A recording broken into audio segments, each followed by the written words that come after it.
अध्याय 3 भारतीय संविधान। 1 भारतीय संविधान के विकास का संक्षिप्त इतिहास। 1757 ईस्वी की प्लासी की लड़ाई और 1764 ईस्वी के बक्सर के युद्ध को अंग्रेजों द्वारा जीत लिए जाने के बाद बंगाल पर ब्रिटिश ईस्ट इंडिया कंपनी ने शासन का शिकंजा कसा। इसी शासन को अपने अनुकूल बनाए रखने के लिए अंग्रेजों ने समय समय पर कई एक्ट पारित किए जो भारतीय संविधान के विकास की सीढ़ियां बनी। वो निम्न है। 1773 ईस्वी का रेगुलेटिंग एक्ट। इस एक्ट के अंतर्गत कलकत्ता प्रेसिडेंसी में एक ऐसी सरकार स्थापित की गई जिसमें गवर्नर जनरल और उसकी परिषद के 4 सदस्य थे जो अपनी सत्ता के उपयोग संयुक्त रूप से करते थे। इसकी मुख्य बातें इस प्रकार हैं। 1 कंपनी के शासन पर संसदीय नियंत्रण स्थापित किया गया। 2 बंगाल के गवर्नर को तीनों प्रेसिडेंसियों का गवर्नर जनरल नियुक्त किया गया। 3 कलकत्ता में एक सुप्रीम कोर्ट की स्थापना की गई। 1784 ईस्वी का पिट्स इंडिया एक्ट। इस एक्ट के द्वारा दोहरे प्रशासन का प्रारंभ हुआ। 1 कोर्ट ऑफ डायरेक्टर्स व्यापारिक मामलों के लिए, 2 बोर्ड ऑफ कंट्रोलर राजनीतिक मामलों के लिए। 1793 ईस्वी का चार्टर अधिनियम। इसके द्वारा नियंत्रण बोर्ड के सदस्यों तथा कर्मचारियों के वेतन आदि को भारतीय राजस्व में से देने की व्यवस्था की गई। 1813 ईस्वी का चार्टर अधिनियम। इसके द्वारा 1 कंपनी के अधिकार पत्र को 20 वर्षों के लिए बढ़ा दिया गया। 2 कंपनी के भारत के साथ व्यापार करने के एकाधिकार को छीन लिया गया, किंतु उसे चीन के साथ व्यापार एवं पूर्वी देशों के साथ चाय के व्यापार के संबंध में 20 वर्षों के लिए एकाधिकार प्राप्त रहा। 3 कुछ सीमाओं के अधीन सभी ब्रिटिश नागरिकों के लिए भारत के साथ व्यापार खोल दिया गया। 1833 ईस्वी का चार्टर अधिनियम। 1 इसके द्वारा कंपनी के व्यापारिक अधिकार पूर्णतः समाप्त कर दिए गए। 2 अब कंपनी का कार्य ब्रिटिश सरकार की ओर से मात्र भारत का शासन करना रह गया। 3 बंगाल के गवर्नर जनरल को भारत का गवर्नर जनरल कहा जाने लगा। 4 भारतीय कानूनों का वर्गीकरण किया गया तथा इस कार्य के लिए विधि आयोग की नियुक्ति की व्यवस्था की गई। 1853 ईस्वी का चार्टर अधिनियम। इस अधिनियम के द्वारा सेवाओं में नामजदगी का सिद्धांत समाप्त कर कंपनी के महत्वपूर्ण पदों को प्रतियोगी परीक्षाओं के आधार पर भरने की व्यवस्था की गई। 1858 ईस्वी का चार्टर अधिनियम। 1 भारत का शासन कंपनी से लेकर ब्रिटिश क्राउन के हाथों में सौंपा गया। 2 भारत में मंत्री पद की व्यवस्था की गई। 3 15 सदस्यों की भारत परिषद का सृजन हुआ। 4 भारतीय मामलों पर ब्रिटिश संसद का सीधा नियंत्रण स्थापित किया गया। 1861 ईस्वी का भारत शासन अधिनियम। 1 गवर्नर जनरल की कार्यकारिणी परिषद का विस्तार किया गया। 2 विभागीय प्रणाली का प्रारंभ हुआ। 3 गवर्नर जनरल को पहली बार अध्यादेश जारी करने की शक्ति प्रदान की गई। 4 गवर्नर जनरल को बंगाल, उत्तर पश्चिमी सीमा प्रांत और पंजाब में विधान परिषद स्थापित करने की शक्ति प्रदान की गई। 1892 ईस्वी का भारत शासन अधिनियम। 1 अप्रत्यक्ष चुनाव प्रणाली की शुरुआत हुई। 2 इसके द्वारा राजस्व एवं व्यय अथवा बजट पर बहस करने तथा कार्यकारिणी से प्रश्न पूछने की शक्ति दी गई। पृष्ठ 185। 1909 ईस्वी का भारत शासन अधिनियम। मार्ले मिंटो सुधार। 1 पहली बार मुस्लिम समुदाय के लिए पृथक प्रतिनिधित्व का उपबंध किया गया। 2 भारतीयों को भारत सचिव एवं गवर्नर जनरल की कार्यकारिणी परिषदों में नियुक्ति की गई। 3 केंद्रीय और प्रांतीय विधान परिषदों को पहली बार बजट पर वाद विवाद करने, सार्वजनिक हित के विषयों पर प्रस्ताव पेश करने, पूरक प्रश्न पूछने और मत देने का अधिकार मिला। 4 प्रांतीय विधान परिषदों की संख्या में वृद्धि की गई।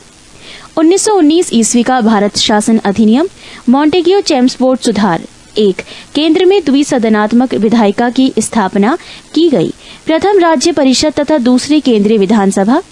राज्य परिषद के सदस्यों की संख्या 60 थी, जिसमें 34 निर्वाचित होते थे और उनका कार्यकाल 5 वर्षों का होता था। केंद्रीय विधानसभा के सदस्यों की संख्या 145 थी, जिनमें 104 निर्वाचित तथा 41 मनोनीत होते थे। इनका कार्यकाल 3 वर्षों का था। दोनों सदनों के अधिकार समान थे। इनमें सिर्फ एक अंतर था कि बजट पर स्वीकृति प्रदान करने का अधिकार निचले सदन को था। 2 प्रांतों में द्वैध शासन प्रणाली का प्रवर्तन किया गया। इस योजना के अनुसार प्रांतीय विषयों को 2 उपवर्गों में विभाजित किया गया, आरक्षित तथा हस्तांतरित। आरक्षित विषय थे वित्त, भूमिकर, अकाल सहायता, न्याय, पुलिस, पेंशन, आपराधिक जातियां, क्रिमिनल ट्राइब्स, छापाखाना, समाचार पत्र, सिंचाई, जलमार्ग, खान कारखाना, बिजली, गैस, बॉयलर, श्रमिक कल्याण, औद्योगिक विवाद, मोटर गाड़ियां, छोटे बंदरगाह और सार्वजनिक सेवाएं आदि। हस्तांतरित विषय 1. शिक्षा, पुस्तकालय, संग्रहालय, स्थानीय स्वायत्त शासन, चिकित्सा सहायता। 2. सार्वजनिक निर्माण विभाग, आबकारी उद्योग, तौल या माप, सार्वजनिक मनोरंजन पर नियंत्रण, धार्मिक तथा अग्रहार दान आदि। 3. आरक्षित विषय का प्रशासन गवर्नर अपनी कार्यकारी परिषद के माध्यम से करता था, जबकि हस्तांतरित विषय का गवर्नर प्रशासन प्रांतीय विधानमंडल के प्रति उत्तरदायी भारतीय मंत्रियों के द्वारा किया जाता था। 4. द्वैध शासन प्रणाली को 1935 ईस्वी के एक्ट के द्वारा समाप्त कर दिया गया। 5. भारत सचिव को अधिकार दिया गया है कि वो भारत में महालेखा परीक्षक की नियुक्ति कर सकता है। 6. इस अधिनियम ने भारत में एक लोक सेवा आयोग के गठन का प्रावधान किया। 1935 ईस्वी का भारत शासन अधिनियम। 1935 ईस्वी के अधिनियम में 451 धाराएं और 15 परिशिष्ट थे। इस अधिनियम की मुख्य विशेषताएं इस प्रकार हैं। 1. अखिल भारतीय संघ। ये संघ 11 ब्रिटिश प्रांतों, 6 चीफ कमिश्नर के क्षेत्रों और उन देशी रियासतों से मिलकर बनना था जो स्वेच्छा से संघ में सम्मिलित हों। प्रांतों के लिए संघ में सम्मिलित होना अनिवार्य था, किंतु देशी रियासतों के लिए ये ऐच्छिक था। देशी रियासतें संघ में सम्मिलित नहीं हुई और प्रस्तावित संघ की स्थापना संबंधी घोषणा पत्र जारी करने का अवसर ही नहीं आया। 2. प्रांतीय स्वायत्तता। इस अधिनियम के द्वारा प्रांतों में द्वैध शासन व्यवस्था का अंत कर उन्हें एक स्वतंत्र और स्वशासित संवैधानिक आधार प्रदान किया गया। 3. केंद्र में द्वैध शासन की स्थापना। कुछ संघीय विषयों, सुरक्षा, वैदेशिक संबंध, धार्मिक मामले को गवर्नर जनरल के हाथों में सुरक्षित रखा गया। अन्य संघीय विषयों की व्यवस्था के लिए गवर्नर जनरल को सहायता एवं परामर्श देने हेतु मंत्रिमंडल की व्यवस्था की गई, जो मंत्रिमंडल व्यवस्थापिका के प्रति उत्तरदायी था। 4. संघीय न्यायालय की व्यवस्था। इसका अधिकार क्षेत्र प्रांतों तथा रियासतों तक विस्तृत था। इस न्यायालय में एक मुख्य न्यायाधीश तथा 2 अन्य न्यायाधीशों की व्यवस्था की गई। न्यायालय से संबंधित अंतिम शक्ति प्रिवी काउंसिल लंदन को प्राप्त थी। पृष्ठ 186। 5. ब्रिटिश संसद की सर्वोच्चता। इस अधिनियम में किसी भी प्रकार के परिवर्तन का अधिकार ब्रिटिश संसद के पास था। प्रांतीय विधानमंडल और संघीय व्यवस्थापिका इसमें किसी प्रकार का परिवर्तन नहीं कर सकते थे। 6. भारत परिषद का अंत। इस अधिनियम के द्वारा भारत परिषद का अंत कर दिया गया। 7. सांप्रदायिक निर्वाचन पद्धति का विस्तार। संघीय तथा प्रांतीय व्यवस्थापिकाओं में विभिन्न संप्रदायों को प्रतिनिधित्व देने के लिए सांप्रदायिक निर्वाचन पद्धति को जारी रखा गया और उसका विस्तार आंग्ल भारतीयों, भारतीय ईसाइयों, यूरोपियनों और हरिजनों के लिए भी किया गया। 8. इस अधिनियम में प्रस्तावना का अभाव था। 9. इसके द्वारा बर्मा को भारत से अलग कर दिया गया। अदन को इंग्लैंड के औपनिवेशिक कार्यालय के अधीन कर दिया गया और बरार को मध्य प्रांत में शामिल कर लिया गया। 1947 ईस्वी का भारतीय स्वतंत्रता अधिनियम। ब्रिटिश संसद में 4 जुलाई 1947 ईस्वी को भारतीय स्वतंत्रता अधिनियम प्रस्तावित किया गया, जो 18 जुलाई 1947 ईस्वी को स्वीकृत हो गया। इस अधिनियम में 20 धाराएं थी। इस अधिनियम के प्रमुख प्रावधान निम्न हैं। 1. 2 अधिराज्यों की स्थापना। 15 अगस्त 1947 ईस्वी को भारत एवं पाकिस्तान नामक 2 अधिराज्य बना दिए जाएंगे और उनको ब्रिटिश सरकार सत्ता सौंप देगी। सत्ता का उत्तरदायित्व दोनों अधिराज्यों की संविधान सभा को सौंपी जाएगी। 2. भारत एवं पाकिस्तान दोनों अधिराज्यों में एक गवर्नर जनरल होंगे, जिनकी नियुक्ति उनके मंत्रिमंडल की सलाह से की जाएगी। 3. संविधान सभा का विधानमंडल के रूप में कार्य करना। जब तक संविधान सभाएं संविधान का निर्माण नहीं कर लेती, तब तक वो विधानमंडल के रूप में कार्य करती रहेंगी। 4. भारत मंत्री के पद समाप्त कर दिए जाएंगे।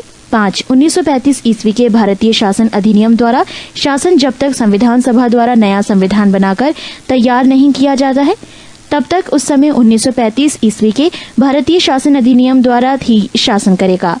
6. देशी रियासतों पर ब्रिटेन की सर्वोपरिता का अंत कर दिया गया। उनको भारत या पाकिस्तान किसी भी अधिराज्य में सम्मिलित होने और अपने भावी संबंधों का निश्चय करने की स्वतंत्रता प्रदान की गई। 2.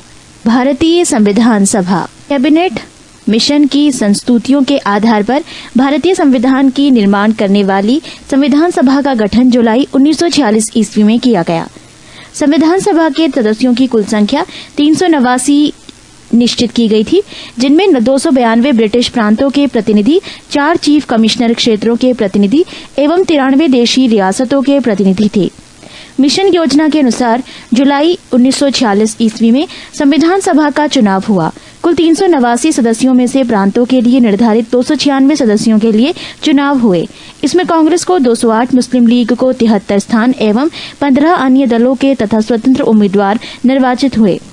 9 दिसंबर 1946 ईस्वी को संविधान सभा की प्रथम बैठक नई दिल्ली स्थित कौंसिल चैम्बर के पुस्तकालय भवन में हुई। सभा के सबसे बुजुर्ग सदस्य डॉक्टर सच्चिदानंद सिन्हा को सभा का अस्थायी अध्यक्ष चुना गया। मुस्लिम लीग ने इस बैठक का बहिष्कार किया और पाकिस्तान के लिए बिल्कुल अलग संविधान सभा की मांग प्रारंभ की। हैदराबाद एक ऐसी देशी रियासत थी जिनकी प्रतिनिधि संविधान सभा में सम्मिलित नहीं हुए थे। प्रांतों या देशी रियासतों को उनकी जनसंख्या के अनुपात में संविधान सभा में प्रतिनिधित्व दिया गया था। साधारणतः 10 लाख की आबादी पर एक स्थान का आवंटन किया गया था। प्रांतों का प्रतिनिधित्व मुख्यतः 3 प्रमुख समुदायों की जनसंख्या के आधार पर विभाजित किया गया था। ये समुदाय थे मुस्लिम, सिख एवं साधारण। पृष्ठ 187। संविधान सभा में ब्रिटिश प्रांतों के 296 प्रतिनिधियों का विभाजन सांप्रदायिक आधार पर किया गया। 213 सामान्य, 79 मुसलमान तथा 4 सिख। संविधान सभा के सदस्यों में अनुसूचित जनजाति के सदस्यों की संख्या 33 थी। संविधान सभा में महिला सदस्यों की संख्या 12 थी। 11 दिसंबर 1946 ईस्वी को डॉक्टर राजेंद्र प्रसाद संविधान सभा के स्थायी अध्यक्ष निर्वाचित हुए। संविधान सभा की कार्यवाही 13 दिसंबर 1946 ईस्वी को जवाहरलाल नेहरू द्वारा पेश किए गए उद्देश्य प्रस्ताव के साथ आरंभ हुई। 22 जनवरी 1947 ईस्वी को उद्देश्य प्रस्ताव की स्वीकृति के बाद संविधान सभा ने संविधान निर्माण हेतु अनेक समितियां नियुक्त की। इनमें प्रमुख थी वार्ता समिति, संघ संविधान समिति, प्रांतीय संविधान समिति, संघ शक्ति समिति और प्रारूप समिति। BN राव द्वारा तैयार किए गए संविधान के प्रारूप पर विचार विमर्श करने के लिए संविधान सभा द्वारा 29 अगस्त 1947 ईस्वी को एक संकल्प पारित करके प्रारूप समिति का गठन किया गया तथा इसके अध्यक्ष के रूप में डॉक्टर भीमराव अंबेडकर को चुना गया। प्रारूप समिति के सदस्यों की संख्या 7 थी, जो इस प्रकार है: 1. डॉक्टर भीमराव अंबेडकर अध्यक्ष, 2. N. Gopalaswamy Iyengar, 3. Alladi Krishnaswamy Iyer, 4. Kanhaiyalal Maneklal Munshi, 5. Syed Mohammad Sadulla, 6. N. Madhavrao BL मित्र के स्थान पर, 7. DP खेतान। 1948 ईस्वी में इनकी मृत्यु के बाद TT कृष्णामाचारी को सदस्य बनाया गया। संविधान सभा में अंबेडकर का निर्वाचन पश्चिम बंगाल से हुआ था। 3 जून 1947 ईस्वी की योजना के अनुसार देश का बंटवारा हो जाने पर भारतीय संविधान सभा की कुल सदस्य संख्या 324 नियुक्त की गई, जिसमें 235 स्थान प्रांतों के लिए, 89 स्थान देशी राज्यों के लिए थे। देश विभाजन के बाद संविधान सभा का पुनर्गठन 31 अक्टूबर 1947 ईस्वी को किया गया और 31 दिसंबर 1947 ईस्वी को संविधान सभा के सदस्यों की कुल संख्या 299 थी, जिसमें प्रांतीय सदस्यों की संख्या 229 एवं देशी रियासतों के सदस्यों की संख्या 70 थी। प्रारूप समिति ने संविधान के प्रारूप पर विचार विमर्श करने के बाद 21 फरवरी 1948 ईस्वी को संविधान सभा को अपनी रिपोर्ट पेश की। संविधान सभा में संविधान का प्रथम वाचन 4 नवंबर से 9 नवंबर 1948 ईस्वी तक चला। संविधान पर दूसरा वाचन 15 नवंबर 1948 ईस्वी को प्रारंभ हुआ, जो 17 अक्टूबर 1949 ईस्वी तक चला। संविधान सभा में संविधान का तीसरा वाचन 14 नवंबर 1449 ईस्वी को प्रारंभ हुआ, जो 26 नवंबर 1949 ईस्वी तक चला और संविधान सभा द्वारा संविधान को पारित कर दिया गया। इस समय संविधान सभा के 284 सदस्य उपस्थित थे। संविधान निर्माण की प्रक्रिया में कुल 2 वर्ष 11 महीना और 18 दिन लगे। संविधान के प्रारूप पर कुल 114 दिन बहस हुई। संविधान निर्माण कार्य में कुल मिलाकर 63,96,729 रुपये व्यय है। स्रोत लिया गया है वर्ग 7 हमारी शासन व्यवस्था, Bihar state text book publishing corporation limited से। स्रोत समाप्त होता है। संविधान को जब 26 नवंबर 1949 ईस्वी को संविधान सभा द्वारा पारित किया गया, तब इसमें कुल 22 भाग 395 अनुच्छेद और 8 अनुसूचियां थीं। वर्तमान समय में संविधान में 25 भाग 395 अनुच्छेद एवं 12 अनुसूचियां हैं।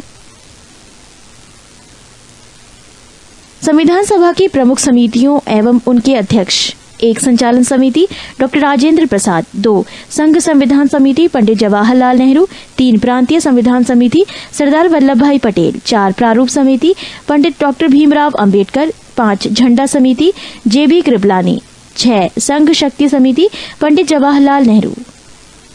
पृष्ठ 188। संविधान के कुल अनुच्छेदों में से 15 अर्थात 5, 6, 7, 8, 9, 60, 324, 366, 367, 372, 380, 388, 391 और 392 तथा 393 अनुच्छेदों को 26 नवंबर 1949 ईस्वी को ही प्रवर्तित कर दिया गया, जबकि शेष अनुच्छेदों को 26 जनवरी 1950 ईस्वी को लागू किया गया। संविधान सभा की अंतिम बैठक 24 जनवरी 1950 ईस्वी को हुई और उसी दिन संविधान सभा के द्वारा डॉक्टर राजेंद्र प्रसाद को भारत का प्रथम राष्ट्रपति चुना गया। कैबिनेट मिशन के सदस्य Sir Stafford Cripps, Lord Pethick Lawrence तथा AB अलेक्जेंडर थे। नोट: 26 जुलाई 1947 ईस्वी को गवर्नर जनरल ने पाकिस्तान के लिए पृथक संविधान सभा की स्थापना की घोषणा की। कैबिनेट मिशन 1945 ईस्वी के प्रस्ताव पर गठित अंतरिम मंत्रिमंडल: 1 मंत्री जवाहरलाल नेहरू, विभाग कार्यकारी परिषद के उपाध्यक्ष विदेशी मामले तथा राष्ट्रमंडल। 2 वल्लभ भाई पटेल, विभाग गृह सूचना तथा प्रसारण। 3 बलदेव सिंह, रक्षा।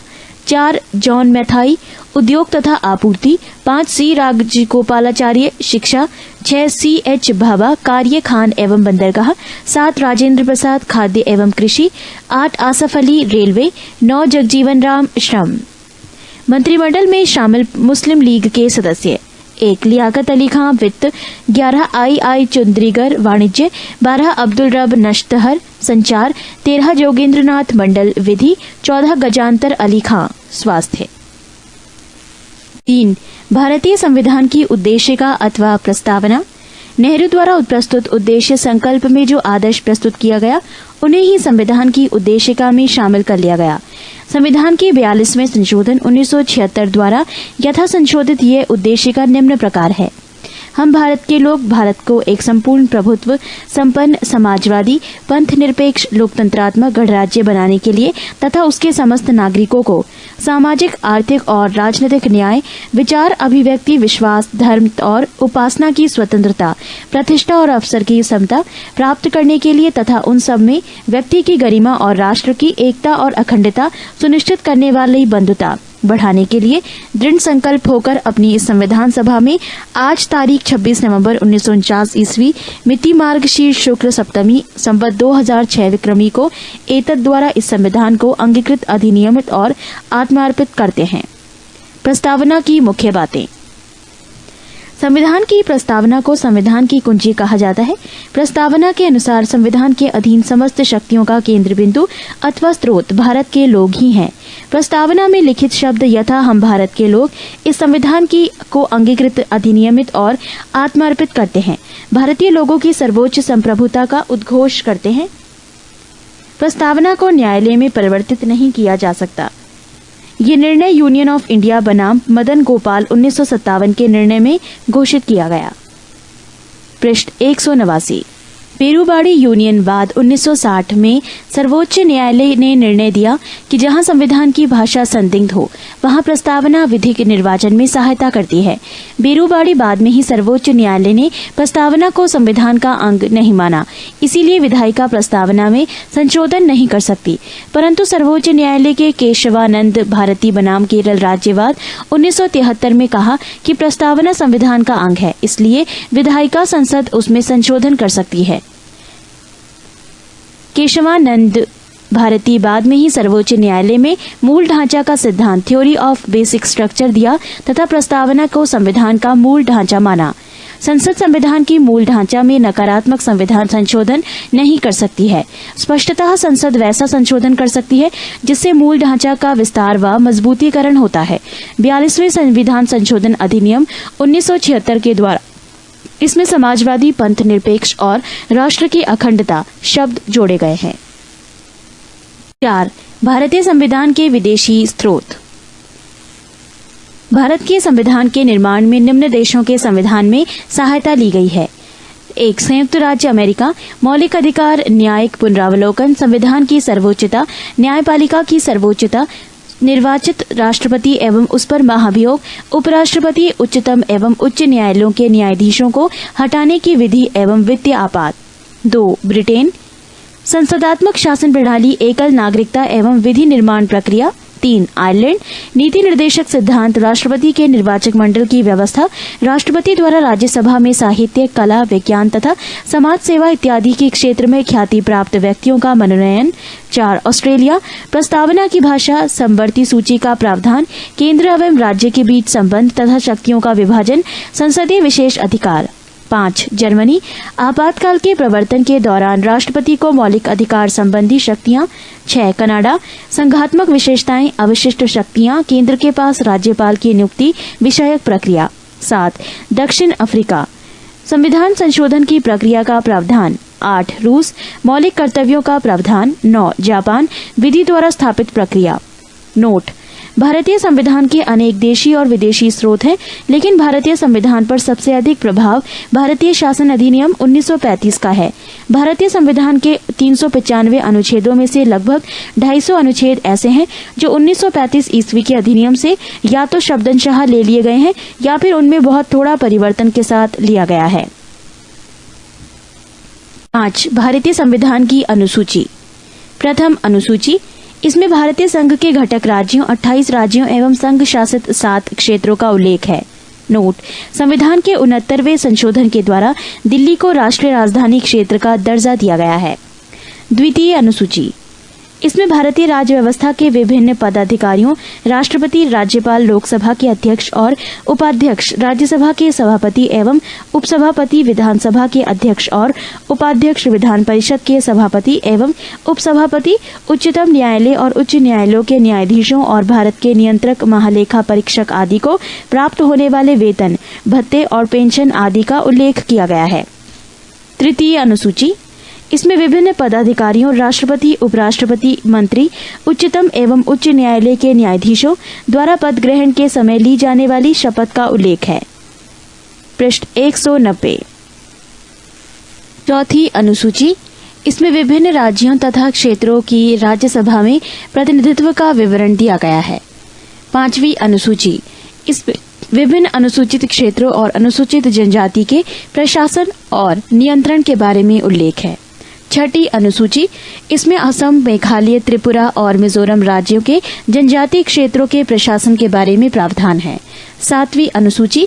इसमें केंद्र एवं राज्यों के बीच शक्तियों के बंटवारे के बारे में दिया गया है।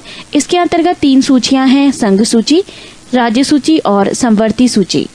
1. संघ सूची। इस सूची में दिए गए विषय पर केंद्र सरकार कानून बनाती है। संविधान के लागू होने के समय इसमें 97 विषय थे। वर्तमान समय में इसमें 98 विषय हैं। 2. राज्य सूची। इस सूची में दिए गए विषय पर राज्य सरकार कानून बनाती है। राष्ट्रीय हित से संबंधित होने पर केंद्र सरकार भी कानून बना सकती है। संविधान के लागू होने के समय इसके अंतर्गत 66 विषय थे। वर्तमान समय में इसमें 62 विषय हैं। 3. समवर्ती सूची। इसके अंतर्गत दिए गए विषय पर केंद्र एवं राज्य दोनों सरकारें कानून बना सकती हैं, परंतु कानून के विषय सामने होने पर केंद्र सरकार द्वारा बनाया गया कानून ही मान्य होता है। राज्य सरकार द्वारा बनाया गया कानून केंद्र सरकार के कानून का बनाने के साथ ही समाप्त हो जाता है। संविधान के लागू होने के समय समवर्ती सूची में 47 विषय थे। वर्तमान समय में इसमें 52 विषय हैं। नोट: समवर्ती सूची का प्रावधान जम्मू कश्मीर राज्य के संबंध में नहीं है। 8वीं अनुसूची। इसमें भारत की 42 भाषाओं का उल्लेख किया गया है। मूल रूप से 8वीं अनुसूची में 14 भाषाएं थी। 1967 में सिंधी को और 1992 ईस्वी में कोंकणी, मणिपुरी तथा नेपाली को 8वीं अनुसूची में शामिल किया गया। 2004 में मैथिली, संथाली, डोगरी एवं बोडो को 8वीं अनुसूची में शामिल किया गया। 9वीं अनुसूची।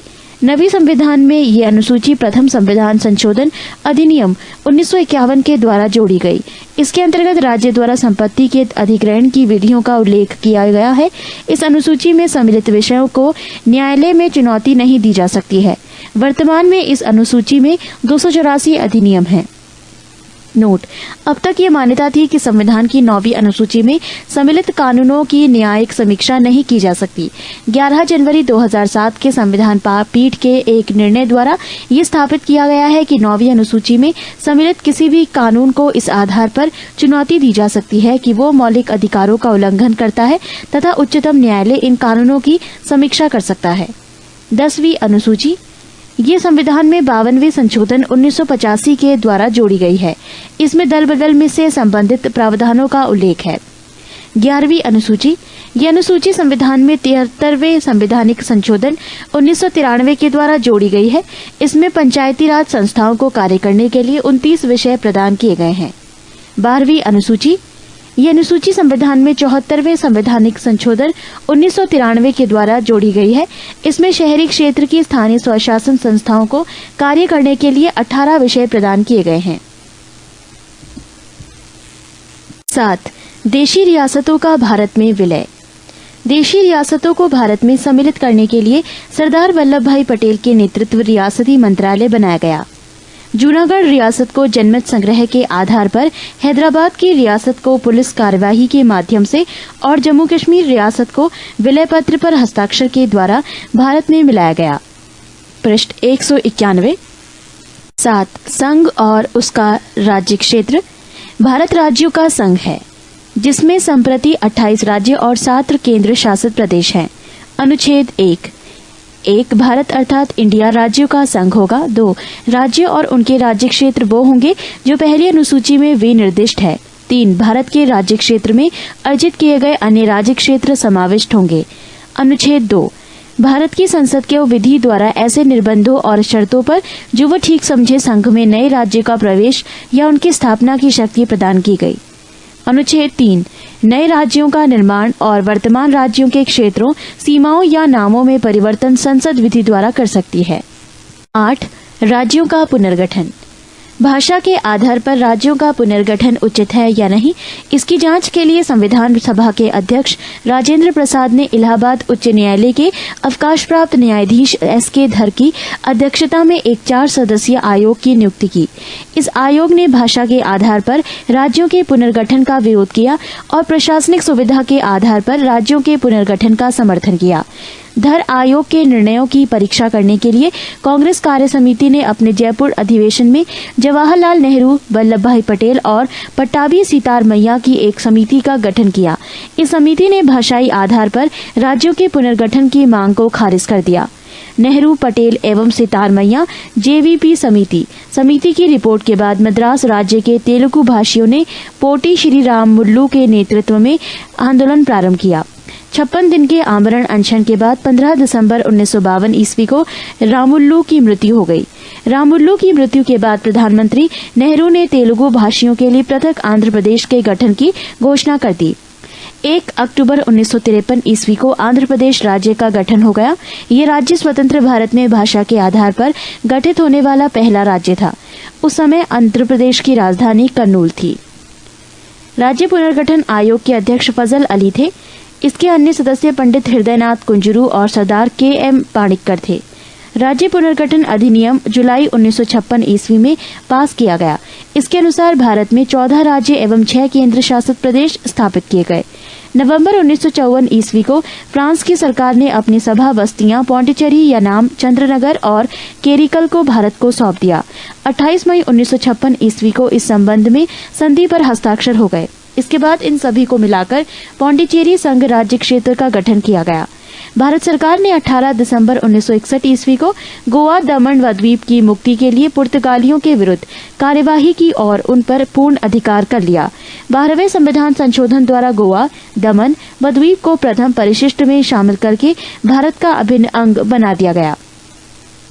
1 मई 1960 ईस्वी को मराठी एवं गुजराती भाषियों के बीच संघर्ष के कारण बंबई राज्य का बंटवारा करके महाराष्ट्र एवं गुजरात नामक 2 राज्यों की स्थापना की गई।